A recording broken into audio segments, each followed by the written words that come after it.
नमस्कार दोस्तों, आज की ताज़ा खबरें आइए हम बताते हैं आपको। विमानन नियामक डीसीजी ने एयरलाइनों को फ्लाइटों की बुकिंग बंद करने को कहा। डीजीसीए की ओर से रविवार शाम को जारी किए गए सर्कुलर में एयरलाइनों को टिकट बुक करने से परहेज करने को निर्देश दिया गया था। एयरलाइंसों को भी यह भी कहा गया था कि उन्हें परिचालन शुरू करने के लिए पर्याप्त समय दिया जाएगा। यही नहीं, परिचालन शुरू करने के लिए उन्हें बाकायदा नोटिस भी दिया जाएगा। दरअसल नागरिक विमानन मंत्री हरदीप सिंह पुरी के ट्वीट को नजरअंदाज करते हुए निजी भारतीय एयरलाइनों को 4 मई से चुनिंदा उड़ानों की बुकिंग करने में जुटी हुई थी। उनका कहना था कि जब तक उन्हें विमानन मंत्रालय की ओर से लिखित आदेश नहीं दिया जाएगा तब तक वो विमानें चालू नहीं कर सकेंगे। मालूम हो कि एयर इंडिया ने शनिवार को ऐलान किया था कि उसने चुनिंदा घरेलू और अंतर्राष्ट्रीय रूटों पर क्रमशः 4 मई और 1 जून से बुकिंग शुरू करने का फैसला किया गया था। इसके बाद नागरिक उड्डयन मंत्री हरदीप सिंह ने पूरी ट्वीट कर कहा कि घरेलू अंतर्राष्ट्रीय वाणिज्यिक यात्री उड़ान सेवा शुरू करने के बारे में सरकार द्वारा निर्णय लेने के बाद ही एयरलाइंसों को बुकिंग खोलने की सलाह दी जाएगी। उन्होंने बेहद साफ शब्दों में कहा था कि एयरलाइंसों को सलाह दी जाती है कि वे सरकार द्वारा इस संबंध में निर्णय लेने के बाद ही बुकिंग खोलें।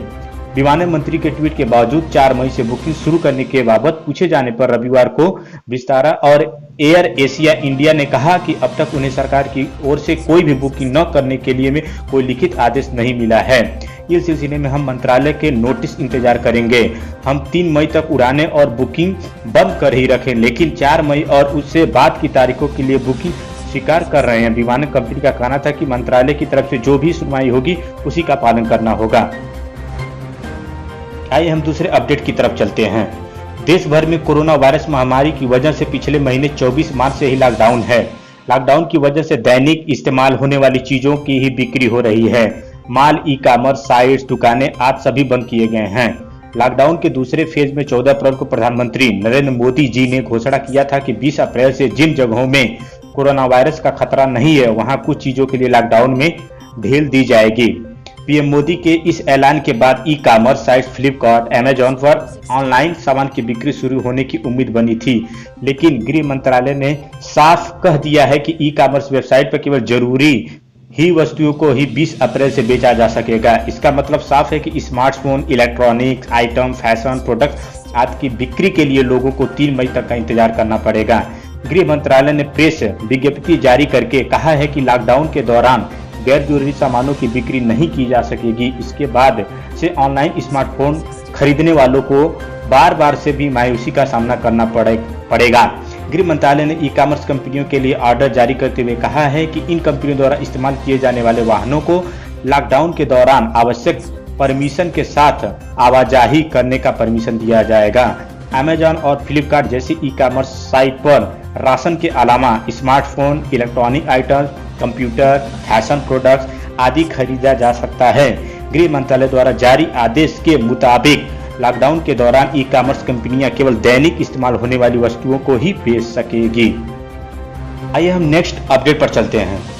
भारत के साथ जमीनी सीमा साझा करने वाले देशों की किसी भी कंपनी या व्यक्ति को भारत में किसी भी सेक्टर में निवेश से पहले सरकार की मंजूरी लेनी होगी। Department of promotion of industry and international trade ने यह जानकारी दी है।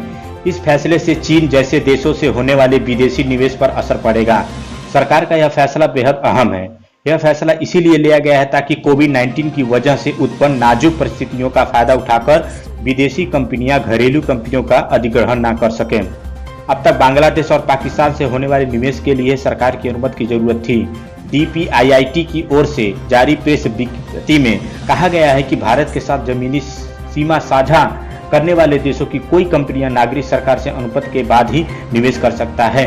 प्रेस विज्ञप्ति में कहा गया है कि भारत सरकार ने कोविड-19 महामारी की वजह से भारतीय कंपनियों का अवसरवादी तरीके से टेक ओवर अधिग्रहण को रोकने के लिए प्रत्यक्ष विदेशी निवेश FDI से जुड़ी नीतियों की समीक्षा के बाद यह फैसला किया गया है।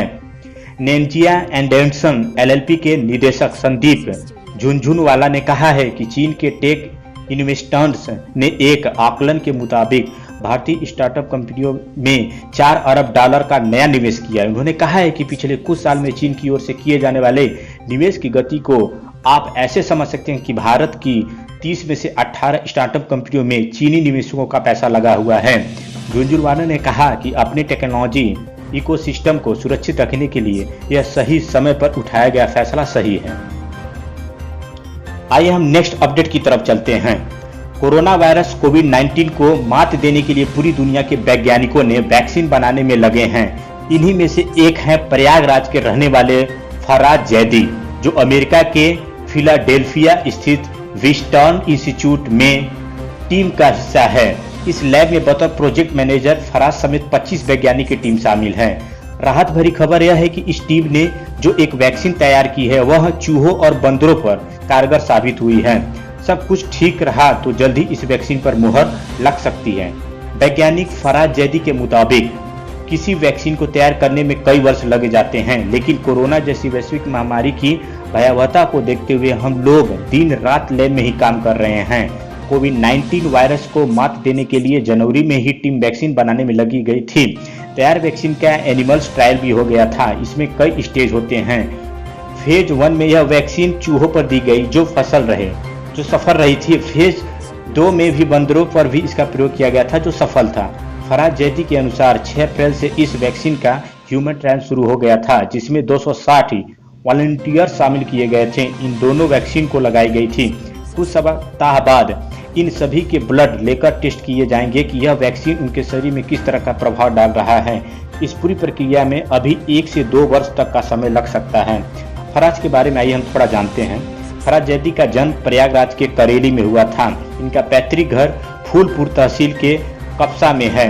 इन्होंने पुणे के DY Patil institute of biotechnology and bio informatics से बीटेक किया था। उसके बाद फिलाडेल्फिया के यूनिवर्सिटी ऑफ साइंस से cell and biology and biotechnology में मास्टर किया था। पिछले 6 साल से विस्टार इंस्टीट्यूट में प्रोजेक्ट मैनेजर के रूप में कार्यरत हैं।